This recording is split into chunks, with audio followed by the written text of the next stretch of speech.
Today? Yes. Thanks for putting the comment first. I overdressed. You did overdress. You didn't get the memo. Oh, shocked.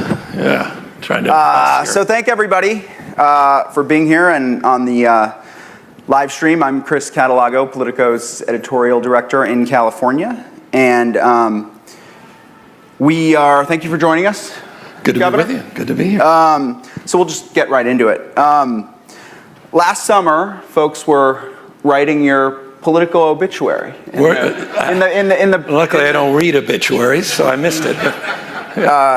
During the, I think we were calling it Brat Summer for Kamala Harris. And then in this year alone, you faced the most expensive natural disaster in U.S. history, and then had the major city in your state militarized by the federal government. Yeah.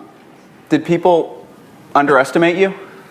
Well, I don't know about that, but I'll leave that to more objective minds, and I'll move the mic down a little bit. But it's been a hell of a year. Been a hell of a half decade. All that stacking of stress, all the anxiety that all of us have faced as we work through a pandemic, as we work through social unrest, as we sort of unwind so much of what we took for granted as relates to global economy and supply chains. And then, of course, Trump 2.0, depending on which side of the aisle you're on, it's impacts the immune system. And of course, what happened in January was extraordinary. It happened in the middle of winter. One of the largest and most devastating wildfires in U.S. history. Fire attached to 100-mile-an-hour winds. Two extraordinarily large fires damaging communities in Altadena and Palisades, and dozens of other fires which we seem to forget about in and around the region in Southern California. If that wasn't enough, to your point, we saw something unprecedented in modern American history, and that is the President of the United States that federalized the National Guard and did something he never did in his first term. He never sent the military overseas. He sent the military to the United States of America. He sent 700 active duty members of the Marines to the second largest city in the United States of America. Nothing about that is normal, and nothing about that should be normalized. He also threatened, the American people happen to live in California, that he wouldn't provide aid. He conditioned the aid at a time, disaster, in the middle of the disaster, didn't even wait till the fire was suppressed to threaten the American people that happen to live in the state of California if we, quote unquote, didn't do his bidding. It is a hell of a time in American history. How's that impacted on you, though? Going back to the original question. It's made me more resolved, even more focused. I didn't hear much of that last panel, but I did hear Jim mention the recall. That's pretty clarifying. A lot of finality in that. A lot of humility in that. You don't come out of a recall campaign the same. I came into that recall campaign still arguing that all politics is local.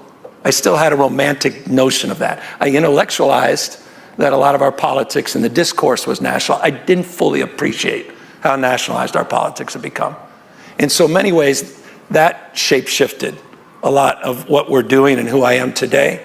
But this last year, these last 6-7 months, this is something altogether different. And I'm on the other side of any kind of hesitancy that I had prior.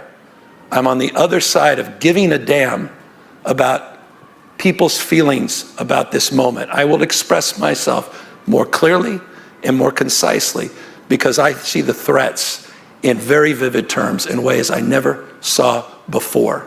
And I see the consequences of not just those threats from the administration, but the actions of this administration, more perhaps than any other governor in the United States, because I've seen the damage firsthand to communities, this economy, our reputation, to our allies, the world we're trying to build. This is simply the most destructive and damaging individual in my lifetime that happens to be the President of the United States, and I need to be held to a higher level of accountability as governor. So in every way, shape, or way, I have changed, and I also, as a father, as a caregiver, recognize that ultimate judgment will come from them and even myself when I'm done, I have to meet this moment. And so, yeah, this has been very clarifying. It's been very sobering. And in many ways, I've changed. So the open hand, not a closed fist, that's out the window now? No, always. But I've always maintained that. How do you maintain that? I mean, the same way that I, celebrate the best of this nation by making the point that anyone who tries to condition or suggest we should condition aid to deal with those that lost their lives in the devastation of the floods in Texas should be ashamed of themselves. I mean, I was proud to send, on your behalf, our behalf, search and rescue teams to Texas. Proud of the fact my tax dollars went to Speaker Johnson's district in Louisiana. Proud that this country steps up in times of emergency and crisis. Proud of the fact we're there providing mutual aid for firefighters, not just across the United States, but increasingly across the globe. Proud of the fact that we recognize that we're all in this together and we're all better off when we're all better off. And so, no, always an open hand, not a closed fist. But, you're going to come after our folks. You're going to throw a United States senator on the ground, handcuff him. Some kid who's trying to go to the grocery store with his dog, who's scared to death to walk his dog to the grocery store because he doesn't look like you and me, looks like Senator Padilla. The hell is that? That's Donald Trump's America. And so, yeah, I sure as hell will have a closed fist and push back against those authoritarian tendencies any day of the week. After what you faced in California, Trump's now militarizing Washington, D.C. and escalating these threats in cities like Chicago and Baltimore. Yeah. You saw this firsthand in L.A. What do you know about the military coming into a city or a state that they may not know yet? Well, this is exactly what we said was going to happen. Rewind the tapes. We made this crystal clear. This is a preview of things to come. Let me add to that. Just 10 or so days ago, I don't know if Jim brought it up, but when we announced this campaign on the redistricting, we did so at the Democracy Center, Little Tokyo. The site, quite literally the sacred site where we were, United States of America and California, was interning the Japanese. At the exact moment, 2 U.S. senators, members of the Congress, hundreds of members, leaders in our community that were assembled at that exact same moment, Donald Trump sent masked men to the event, ICE and Border Patrol, primarily the Border Patrol, to intimidate folks. Poor guy who was selling strawberries was arrested. I imagine he must have been on the most wanted list, dangerous felon. Disappeared. That is a preview of things to come. Don't think for a second he's going to stop in the National Guard. It's an interesting fact. 4,000 National Guard were federalized, over 700 members of the United States Marine. 95% of them did nothing. They sat there looking for things to do. Hundreds plus $1 million wasted. Literally looking for an assignment. They were taken off the beat. These are police officers, your National Guard. These are firefighters. These are teachers. These are caregivers. They were taken off the streets doing real work to keep you safe and protected, to keep you healthy. And they sat there in the armory looking for something to do. He will send the National Guard. He will send them all across this country, and he will do so through Election Day. And if you think I'm exaggerating, consider the fact that as he demobilized our National Guard, he kept hundreds of them through Election Day. And he'll do so working in concert, as he has with ICE and Border Patrol, to do the same. You have the largest private police force in the world. When they're done with this, all that funding and that big, beautiful portrayal allows more resources for this private police force that increasingly is showing a tendency not to swear an oath to the Constitution, but to the President of the United States. And he'll be sending them to voting booths and polling places all across this country. This is a real and serious moment in U.S. history. And by the way, I say that as an American, not as a Democrat. Every Republican should be ashamed about this and scared to death about not just these authoritarian tendencies, but these authoritarian actions by the president. He is weak. He's weakness masquerading as strength. And that makes him more dangerous than most people believe. Along those lines, he's said in the last few days, said well before that, he wants to end mail-in balloting. You've talked about your own concern about these efforts to suppress the vote, either before an election and after an election. What are you doing about this November? What are your plans to counter that, whether it's, actions taken around the Postal Service or any of the other actions around this election? As you know, mail-in balloting happens in red states, blue states, predominant means of which people exercise their fundamental rights. In states like Utah, not just states like California, 80% of you voted by mail in the last election. It was 82 and 86 in the previous elections. So it's overwhelmingly utilized. It's unbelievably safe in the context of being secure, barcodes, signature verifications, process that is well defined and has been well studied and researched.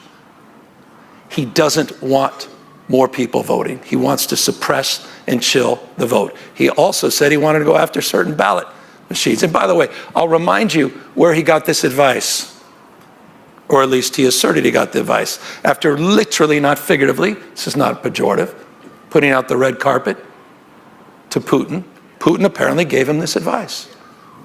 Putin suggested to him, sir, Putin is the master of independent, fair elections. And sort of offered up some sage advice, apparently. And Trump said, my gosh, thank you, Mr. President Putin. We need to end this. Pay attention, folks. This guy is not screwing around. Ask this board chair, ask Senator Schiff, ask what's happening. Come on. You can't find Paxton? Oh no, what? Who's he? Mortgages? IRS? Wake up. We're losing this country in real time. This is not bloviation. This is not exaggeration. It's happening. You don't get a do-over. 249 years, those enduring values, best of Roman Republic, Greek democracy, co-equal branches of government, popular sovereignty. The rule of law is being replaced with the rule of done, period, full stop. And so we have to assert ourselves with more clarity and conviction. That's why, with respect, that last panel was so important. That's what Prop 50 represents, a response to that. We're not bystanders, and we have to shape the future by asserting ourselves. So how do you make sure that that's a free and fair election if you believe that these are real threats? Well, we're going to do just coming up in this November. What are you going to do? Same thing we've been doing, Chris. Look, we've been involved in over 40 lawsuits. By the way, one of the most important lawsuits that needs to get more attention, and I hope it will get the attention it deserves when Justice Breyer adjudicates the facts. But just a few weeks ago, we deposed members of the Border Patrol. We deposed members of the military, General Sherman, among others, under oath in federal court on posse comitatus.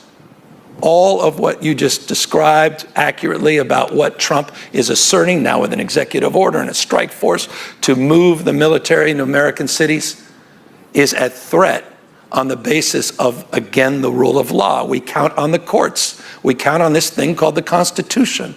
And we count on judges to adjudicate the facts fairly. Any day, any hour, Justice Breyer will come out with the first posse comitatus decision. It will have profound and far-reaching impacts. We're still waiting for the appellate court decision as it relates to the illegal tariffs. In the fact that your backpacks cost more, and pencils cost more, and paper costs more for school. This is a guy who's going to ruin your Christmas with the tax on all the toys coming in the next few months. These tariffs, these illegal tariffs. He has no right, legal right, under the Independent Emergency Powers Act to advance that. We're counting on the courts. You asked how? Yeah. We count on the courts. You can't count on Speaker Johnson. He has disappeared. He has completely failed in his role and responsibility as Speaker. What an embarrassment he is. What an abject failure he continues to be. And I dare say, with respect to Speaker Johnson, He may want to invite the National Guard into Shreveport, Louisiana, that has 6 times the murder rate as Nancy Pelosi's San Francisco.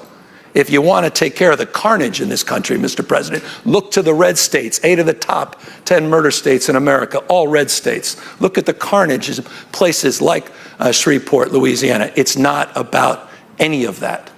It is about a dominant, it's about aggression, and it's about authoritarianism and tendencies. And my son said this. My 9-year-old, God is my witness, Dutch is sitting there watching the president and say, why does he keep saying he's a dictator? People that keep saying things like that actually might be a dictator. And he then went on to say, why don't we watch YouTube? And wanted to go on a game. What do you guys watch on YouTube? Oh, that's a whole nother, we watch other people watching Minecraft. I mean, that's a whole nother conversation. Yeah, I need a drink, not some water. I'm going to quickly change topics before getting back to Trump. But you've been pretty vocal about this billion-dollar settlement offer that Trump has made to UCLA. The extortion. And, called it a shakedown. Yeah. You referred to him as the Don, mafia-like figure. I didn't, did we? Good. Yeah. So how are you going to stop that? I mean, we see folks entertaining a settlement. It sickens me to the core. You know, all for one for all, or whatever. I mean, Intel. I mean, this is a guy, I love these guys. Hey, Sean Hannity, you watching? You're so disgusted, Laura, so sickened by Mandani talking about, socializing a bodega or something, or a grocery store, and here you are at Intel. You just socialize and nationalize Intel. You got your guy Howard Lutnick, the great Lutnick, who's out there talking about nationalizing people that do business in this country, the Pentagon, Lockheed.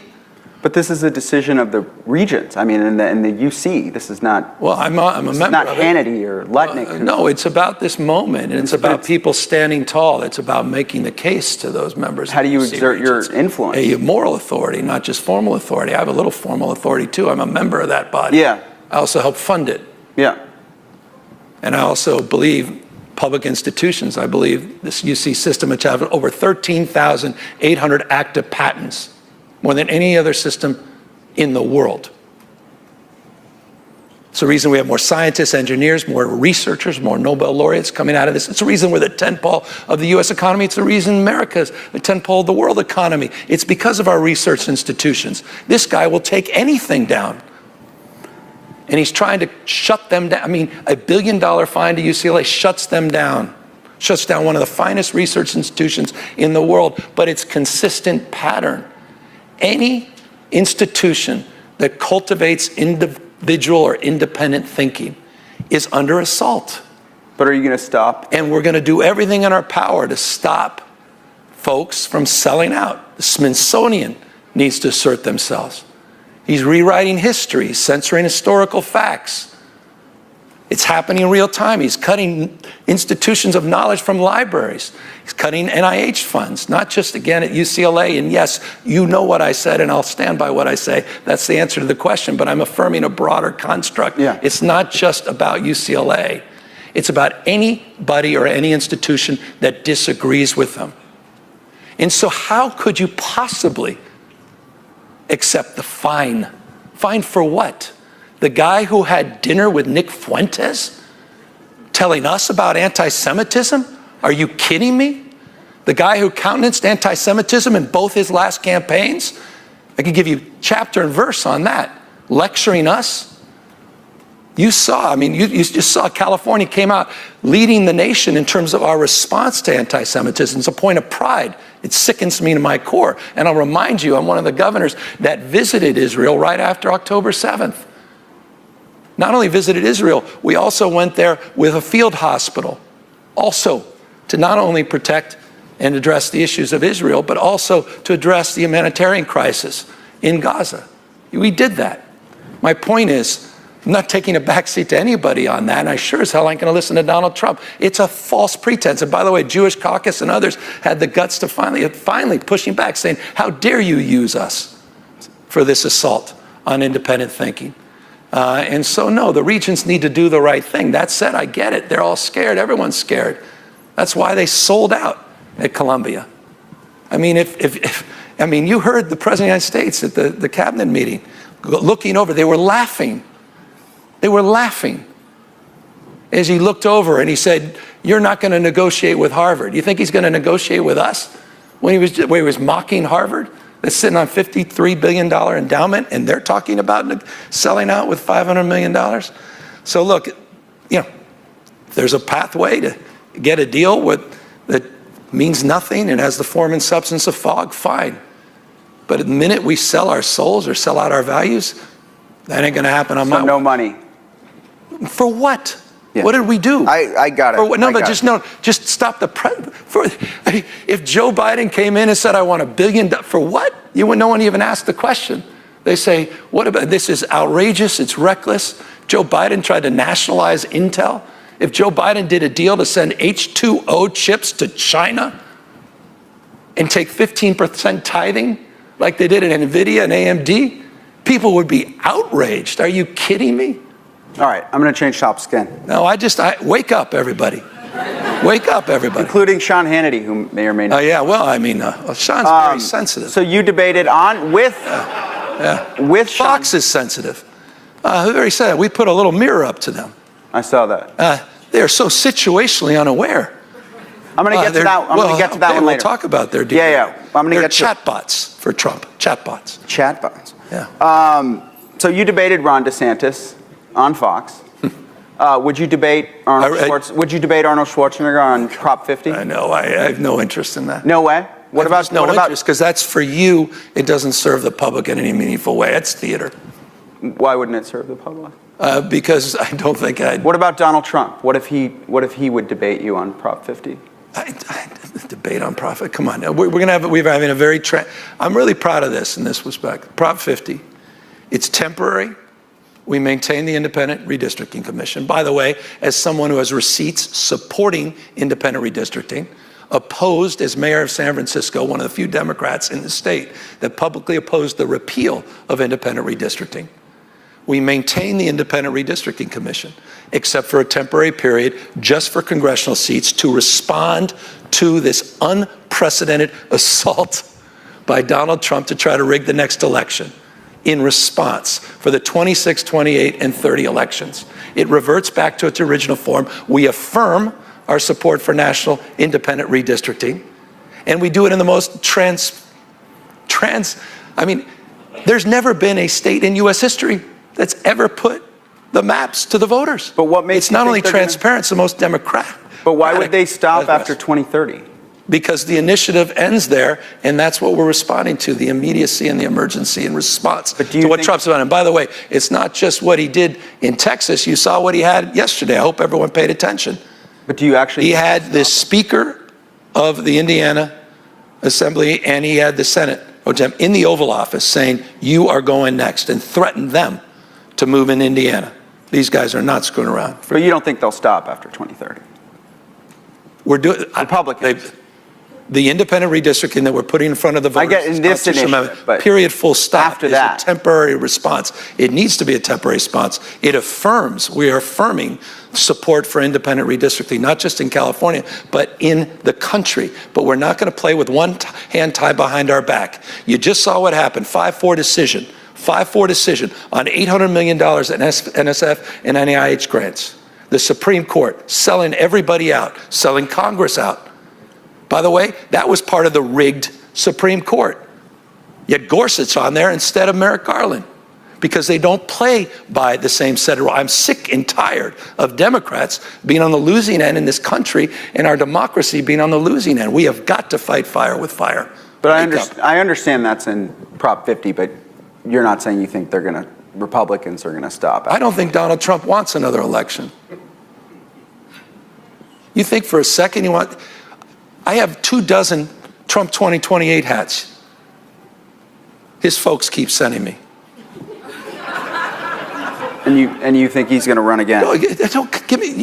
Who spends $200 million on a ballroom at their home and then leaves the house? This is serious, guys. This is serious. So it'll be Newsom Trump in 28. No. There's no. This guy doesn't believe in free, fair elections. He tried to wreck this country. Were you there, January 6th? I think Fox was. At least they were in a lawsuit. They seem to have lost any memory of that. Shareholders didn't. I mean, he tried to light democracy on fire. He dialed for 11, almost 12,000 votes. Now he's doing it in plain sight. And people say, oh, it's just Trump being Trump. People actually think this guy's serious about having another election? You think he's joking about 2028? You think when he brings foreign leaders to the Oval Office and he goes to the White House store, have you seen this? Anyone? Is it just me? And he shows them the 2028 hats? He's not being serious? Wake up. You will lose your country. Again, it's not about Democrats. It's about all of us. So you're absolutely convinced he's... I'm absolutely convinced. 2028. You've seen it. He's tried to steal the last election. He's trying to rig it in plain sight this time.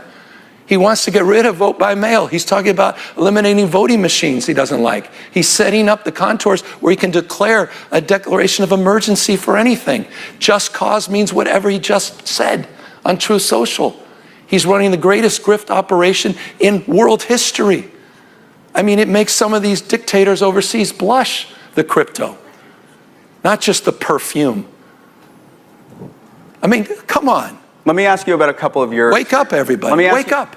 Let me ask you about a couple... Excuse me, and I know it's impolite. We have to be more calm and demure. A couple of your own... But I'm not calm, and I'm not going to submit myself to niceties. Not when this guy is trying to wreck our goddamn country. So, a couple of your own experiences with him. You had this 90-minute meeting earlier this year when you went there.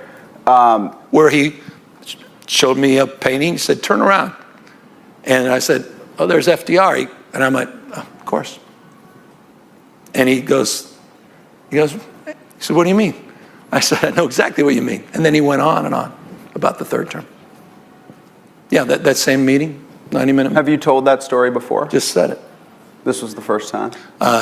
To the extent. So do you take notes in it? It's a scoop. I have a good memory. Scoop-tanity. By the way, I had a 16-minute memory of when he alleged that he read me the riot act on L.A. and didn't even want to talk about L.A. before he nationalized the Guard. And by the way, we took contemporaneous notes of that because I thought it was very important. And we submitted them to Congress because they've requested them.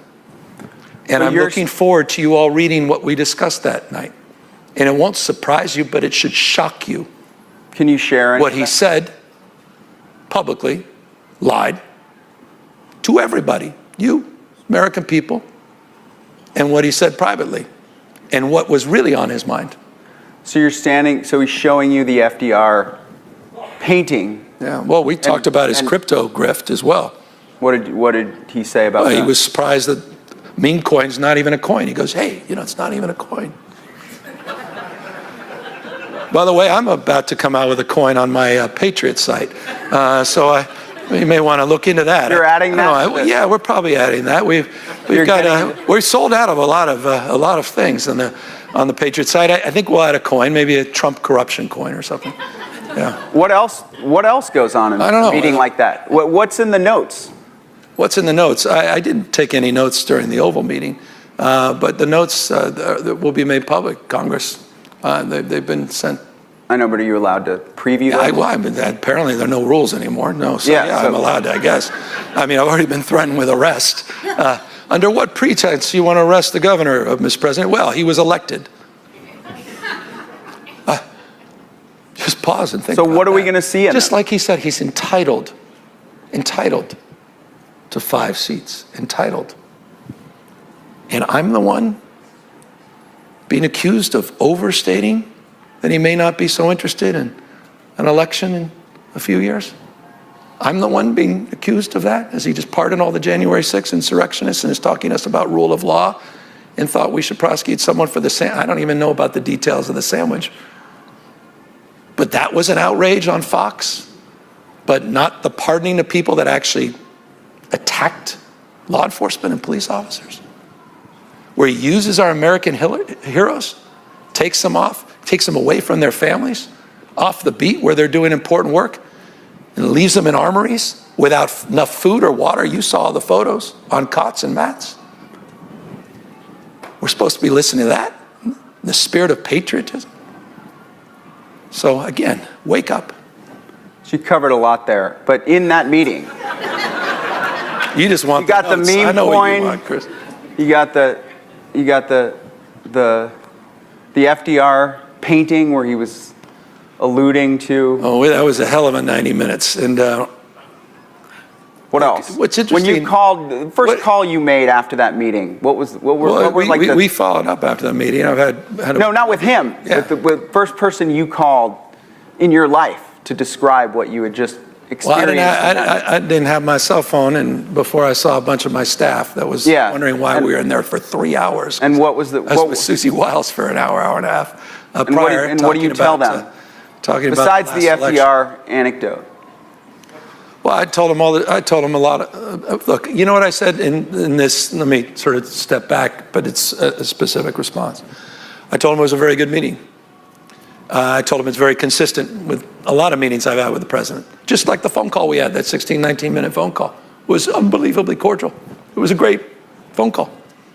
There was no friction, there was no issues. Ended incredibly collaboratively. It was a cell phone. He said, call me back anytime. I said, thank you, Mr. President. Only to wake up, a few hours into the next day and read about a completely fictitious version of the conversation. Jaw totally dropped, completely made up. I had a first term like that with him. Yeah. His first term. We were involved, not just me, but Governor Brown, myself, 122 plus lawsuits, but we still work together on a number of issues. Back to open hand, not a closed fist, particularly around COVID.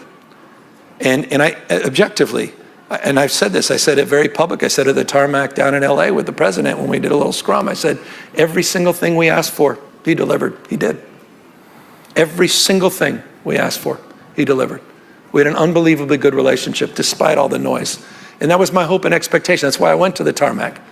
And then we had a very nice conversation there. It was a little more tense at the beginning. Nice conversation, follow-up, led to the Oval Office, and it was a great meeting. It was. And I was trying to find common ground, but look, there's no working with Donald Trump. There's only working for him. And I will never work for Donald Trump. And you have to learn it the hard way. And I pray the UC Regents don't learn it the hard way. I hope they pay attention to what he just said 2 days ago in the Oval Office about Harvard. I hope they're paying attention to what he's doing in all of these other instances to our CSU system, to our K through 12 education system. Why are we didn't initiate those 40 plus lawsuits. They're all in response to what he initiated. It's unprecedented what we are experiencing. These are dictatorial constructs, authoritarian tendencies. And if you are black or brown in this country, I feel like you probably feel like authoritarianism is already here. If you're a person of privilege and wealth, you're so fearful that you're probably more interested in a transaction, in a one-off deal, because somehow crony capitalism may be your only path. All right. What the hell is going on? And by the way, anyone who believes in free enterprise should be ashamed of themselves for supporting Donald Trump. So you signed this deal with the Danish foreign minister. I want to get sort of what you're hearing from others on this. I don't want to ruin my source there. I was going to say, in San Francisco last week, what are they saying right now about Trump? Well, I won't talk about the conversation with our friends from Denmark, but I can. You got the Greenland. We didn't talk. Notably, we did not talk. The readout was we did not talk about Greenland. I've had the privilege of meeting a lot of foreign leaders. I've had a chance. What's the general? If not putting. They're laughing behind his back. That did not happen. I'm making this clear. They're telling. Do not conflate what I just said with the meeting I had with the Denmark delegation. It wasn't them. Other foreign leaders are laughing. I've had dozens and dozens. Ambassadors met with him. What are they saying? They're laughing behind his back. He's being played everywhere. It's an embarrassment. They are. I'm just telling you. That's universal. Universal. Unless there's a deal, unless there's a grift, unless there's a transaction. He sends his kids out before all those trips to the Middle East to get the deal. Again, where's Fox primetime on that?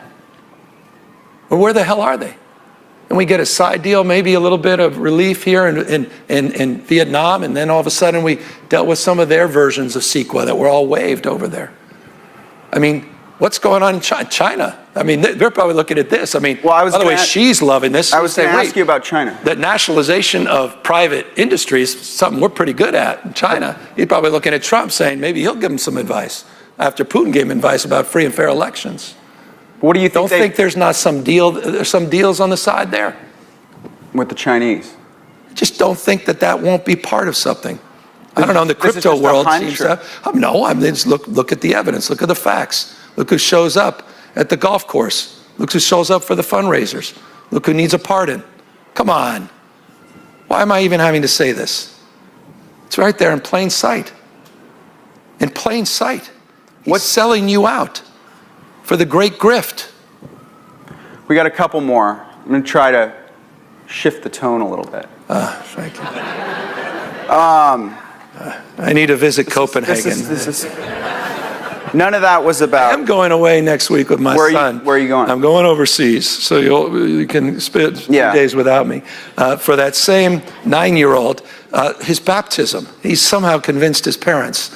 He's got some family. He's doing this. He's a designer. He may become Pope one day. Are you going to the Vatican? Yeah, so we're doing a baptism overseas. I can't share everything at peril, but a little privacy. But I'm looking forward to a few days off. Apparently, I think most of you are probably saying he needs it after this. Do you think you'll get an audience with the Pope? One of the great thrills of my life was to be with the Pope at the Vatican talking about climate change and talking about criminal justice, which was something I'll never forget a year or so ago. So from the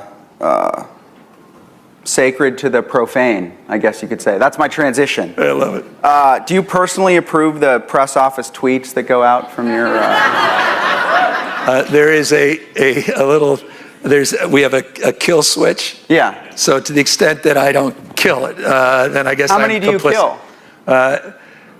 Less every day. As I said, I've just thrown it out. Do you see a point where you get tired of those? Like, are they going to get old?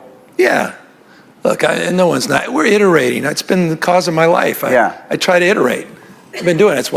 That's why we did the debate against DeSantis and Fox and Sean Hannity, which is why we started showing up. But no Arnold debate. You're just taking that off the table. Arnold debate. It's like, I visited with Arnold on this. We talked. We debated this. Were you disappointed? Do you feel like he violated the spirit? No, just the opposite.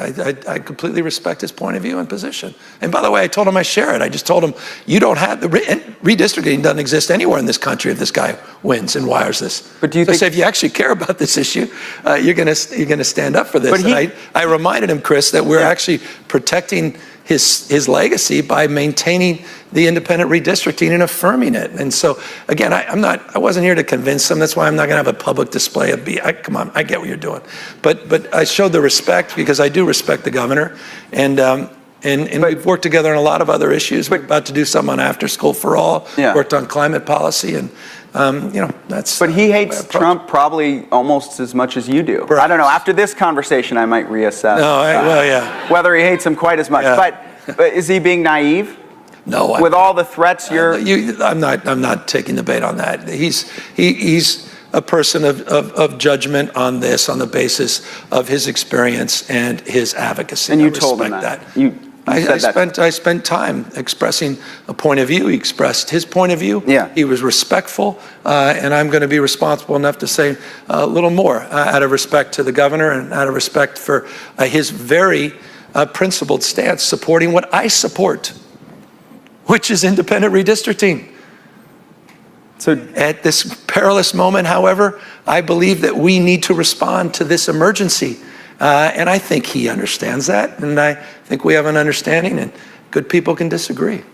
Do you see this merch before it goes on the site? Well, you didn't ask me my favorite. Yeah. Is it?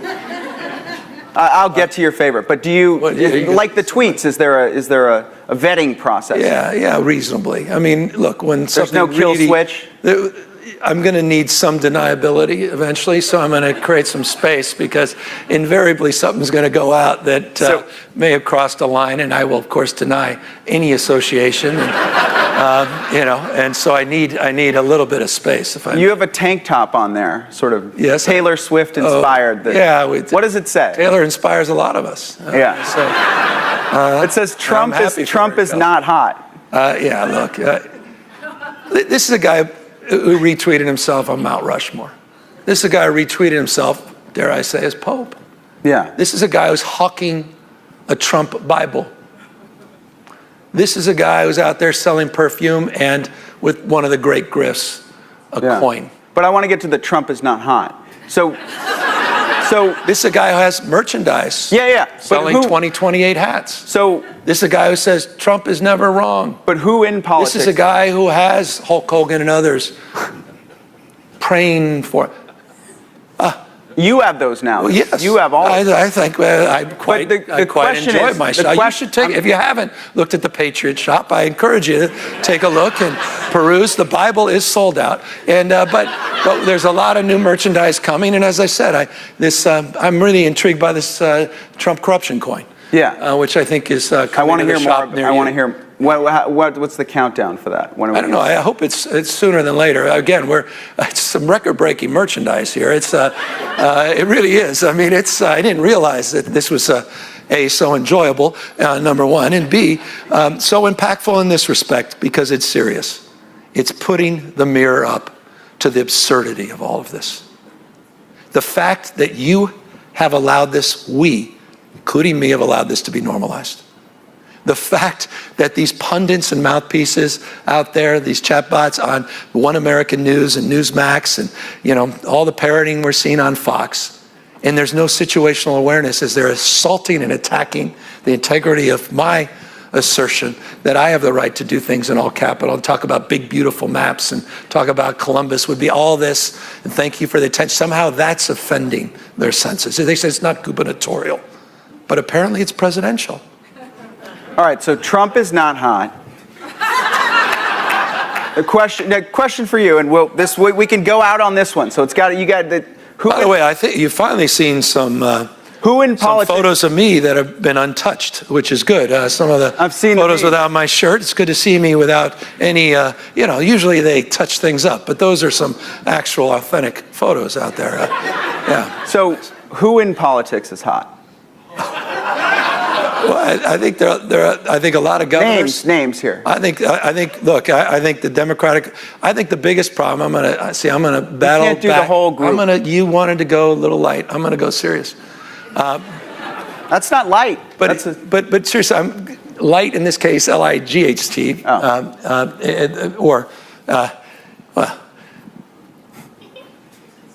The biggest. I've been iterating with this podcast.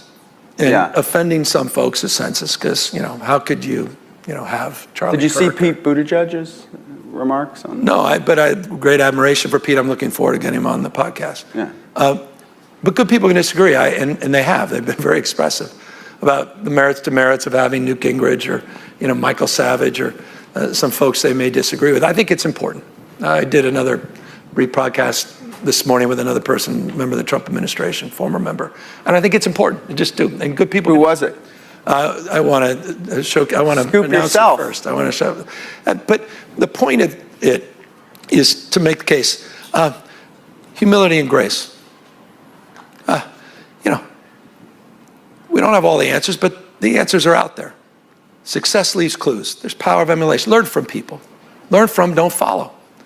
I was talking to Steve Bannon. I'm not kidding. About 2/3 into it, I thought I was talking to, and don't be offended by this, and I don't mean to take, but honestly, I thought I was talking to Bernie Sanders. Because he was talking in populist terms. He was making a case. I actually said in the podcast, you're making a case for California's progressive taxes. He was actually making a compelling case for California's tax system. And there was a lot. It was interesting. Once you get through all the noise of why he shouldn't even be platformed, this is assaulting. Charlie Kirk and what he's able to do with young men and how a Democratic Party is losing young men, multicultural, multiracial, losing young men across the spectrum. It's a crisis for this party. But I've been trying to understand, and it's a long way of saying this, and it connects to your, is it hot or whatever. No. But let me sum up.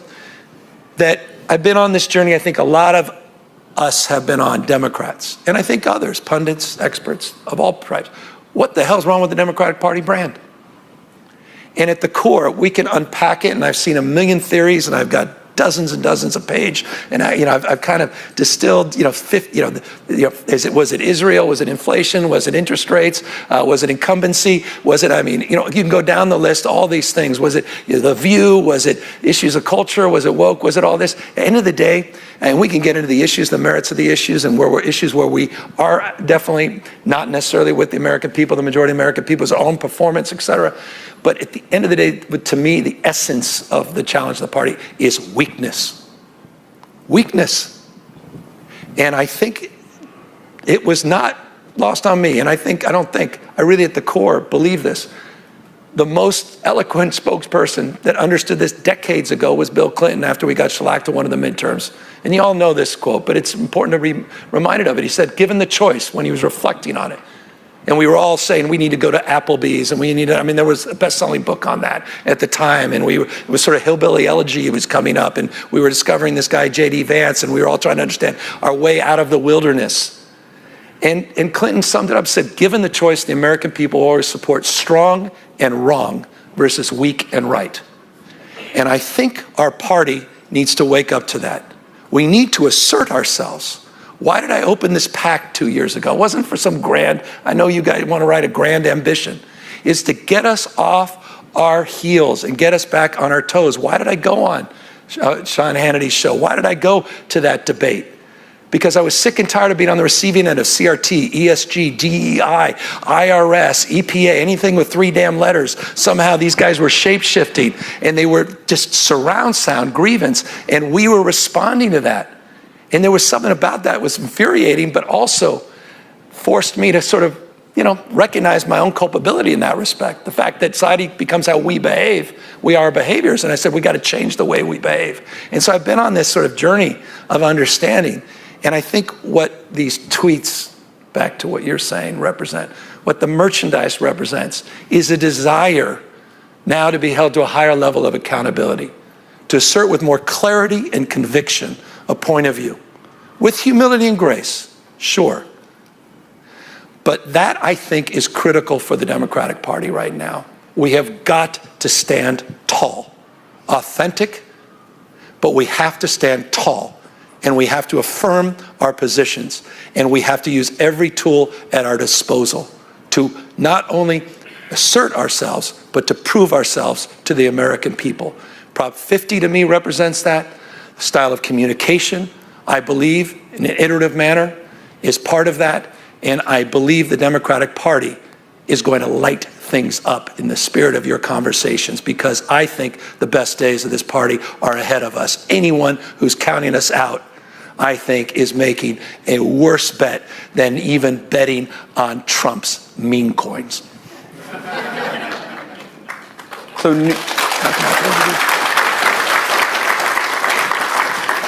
So you and Trump in 28.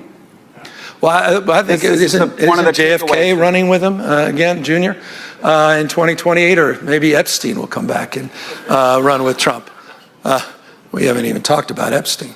Yeah, I was going to say, you've kind of tiptoed up to that and talked about it on Sean Ryan. And I don't know, I just thought it was interesting when Elon Musk tweeted out that he's in the Epstein files. 3 days later, there were no files.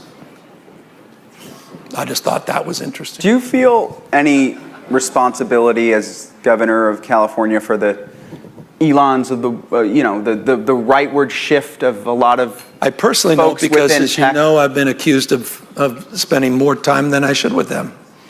I'm pretty proud of California's regulatory system that created the incentives for someone like Elon Musk to make billions and billions of dollars. You don't think this was part of a backlash to your time as mayor of San Francisco and then being governor, and that it's shifted some of the folks within Silicon Valley? I mean, we see these folks who have Trump's ear now. Well, look, you're having it. Now, to me, it's a separate and above conversation that has some of its origins in crypto and the blockchain, has some of its origins with Elon specifically about an EV meeting he wasn't invited to, that has a lot of cult of personality. is much or more than anything else, and policy that also marked that that shift. But that's for another conversation. It's a longer, I think a deeper conversation. It's a longer conversation. If you will answer it, this will be our last one. Who in politics is hot? Well, I mean, dodged it now. No, look, I think that the bench. Trump's not. I think the bench of Democratic governors are. I think it's a hell of a lineup. The whole lot. I think it's a great. Yeah, of course, my wife. Yeah, well done, Jennifer. Yes. Bailing you out. I'm not sure she's long for politics. She's trying to stay out of this. Is she going to run for something? She's got a new documentary. It's an update of misrepresentation. By the way, I just want to say, and we'll end on this because this is an opportunity. Yeah. To brag on my wife. My wife did a documentary called Misrepresentation about the mis and underrepresentation of women and girls. She followed up with a documentary that's very interesting. It was called The Mask You Live In, about masculinity. And it was 2015. And as she reminds me, she says, I was previewing what was going on with this crisis of young men and boys a decade ago. And she said, with all due respect, your party, Gavin, your party, Governor, neglected this. And the Republican Party weaponized it. And I just think that's interesting because this issue, to me, explains more things in more ways on more days. At the core of the why we've lost young men begins, I think, our pathway back beyond the framework of strength versus weakness. And so forgive me for elongating that point, but yes, Jen Siebel Newsom is it. Jen Siebel Newsom and Democratic governors. And I'm proud.